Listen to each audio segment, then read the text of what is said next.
people, as promised, I'm here to show you all how I attached my dreadlock extensions. So, here I'm just showing you guys the dreadlock extension that I handmade, which I'll be doing a video on that soon. Coming up next, real soon, I promise. Here I'm just showing you a bottle. This bottle is just filled with plain old water. Um, right here, I'm just spraying the braid. Okay, and with this braid, what I kind of want to show you guys is you want to braid your hair down first. As you can see, I do have a braid. You want to kind of section your hair and you want to braid it or you want to plait it with plaits. So that's kind of what I did there. So I'm spraying the ends of my dread. While you're making your dread, you kind of want to leave a little bit out so that you can wrap depending on how long your hair is. So after I sprayed it, just to help moisten it up, makes it easier for wrapping and a more smoother wrap. I started where the dread was, as you can see. I took it to the root of the braid or the plait, whatever you like to call it, and I pulled it as tight as I could. And here you see me just wrapping it around, making sure that you don't miss any spots. And I made sure to go over my roots once or twice. It just helps it to blend in with your hair. Once your hair starts growing out, it makes it seamless. So I just took my time, and also this video is slow motion. Once I've did it over and over again, I kind of got used to the process and I kind of sped up a bit. But you'll see the black that's coming through. That's my hair color. The hair I was using was a natural brown. Sorry, I'm getting out of the shot right here, but the hair I was using was a natural brown. The hair that I purchased off of AliExpress. So I planned on dyeing these all so that all the colors could match. So here I am running out of hair a bit, but still wrapping. You just wrap until you run out of all of your hair, as you can see. And I had to end up redoing all of my sections because they were too small. So you see I have that little string. Little strings are good because you can wrap them and that kind of guarantees for this not to slip if you're wanting it permanent. I was going for a permanent look, so I just wrapped all of my little strings. If you don't want it permanent, you might not want to do that. So here's the hair that I have left over that was attached to the braid. You can either wrap that up or down if you're going to wrap it down. I wrapped it down until I covered my hair or wherever my braid ended.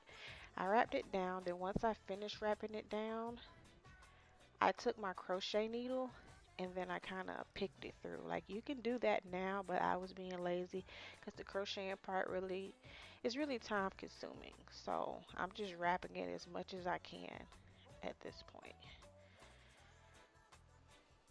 Also, the more wrapping you do, the more guarantee it's not going to come out. So I'm done wrapping at this point. I ended up cutting it,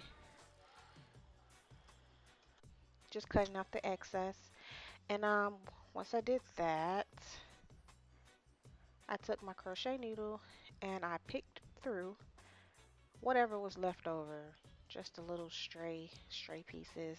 I just picked that through to ensure it wouldn't come off, and then I palm rolled it a little bit. It just blended in, and that is how I attached it. That thing is going nowhere.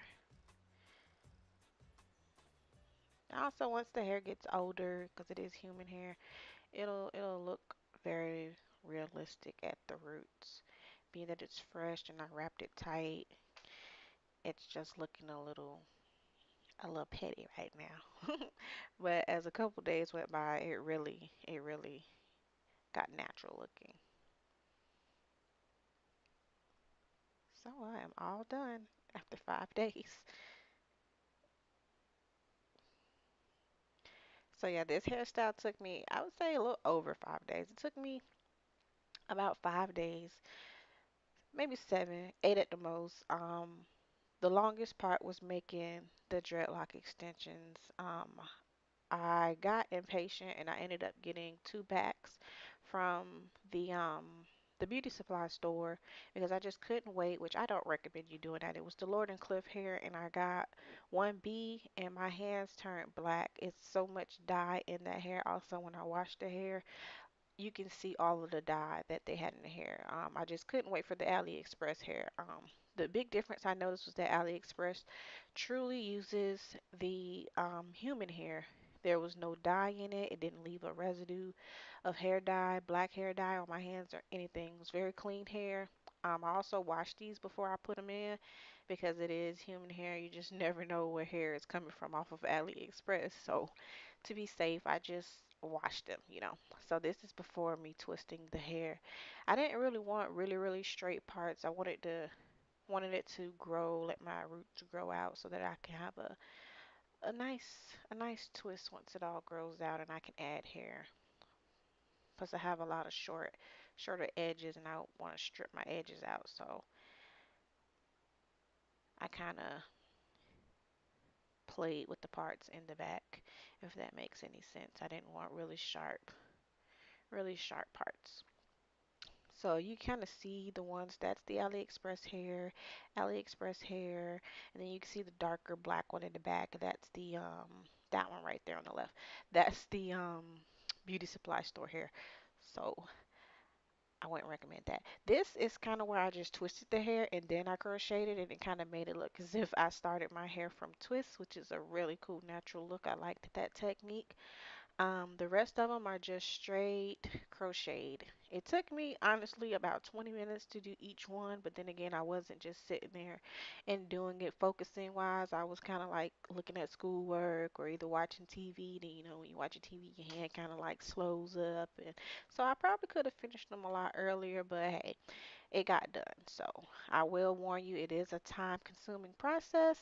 You can buy them. You can sell these for like, if you want to make a hobby out of them, you can sell them for like $48 for 10 of them, which is a bundle in dreadlocks from what I researched. But I wasn't going to pay that much, so I made them myself. So here is the final result. Hope this came in handy for you guys. Any questions, comments, concerns? You know where to leave them.